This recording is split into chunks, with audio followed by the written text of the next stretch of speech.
Dumping యార్డుకు వ్యతిరేకంగా అఖిలపక్ష పార్టీలు ఏదైతే జేఏసీ ఏర్పాటు చేసి పుత్తూరులోని తహసీల్దార్ కార్యాలయం వద్ద పెద్ద ఎత్తున ధర్నాకు పిలుపునియడం జరిగింది.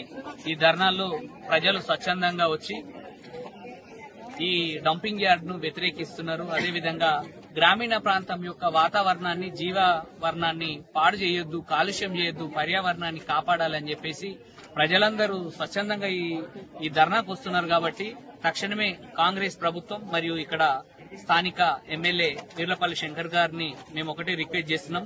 తక్షణమే మీరు ముఖ్యమంత్రితో మాట్లాడి మీ కేబినెట్ లో ఇప్పుడు వచ్చే అసెంబ్లీ సమావేశాల్లో మీరు సిద్దపూర్ అంశము, ఈ డంపింగ్ యార్డును వ్యతిరేకిస్తూ దాన్ని రద్దు చేసే విధంగా మీరు ఖచ్చితంగా దీనికి చొరవ చూపి చట్టసభల్లో కూడా మీ వాణిని వినిపించాలి ప్రజల తరఫున.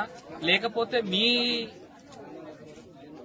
ఆలోచనతోటే, మీ ఇంటెన్షన్ తోటే ఈ డంపింగ్ యార్డ్ వస్తుందని చెప్పేసి షాద్నగర్ నియోజకవర్గ ప్రజలు భావించవలసి వస్తుంది. కాబట్టి మేము బహుజన్ సమాజ్ పార్టీగా ఈ జేఏసీగా మేమందరం కూడా ఈ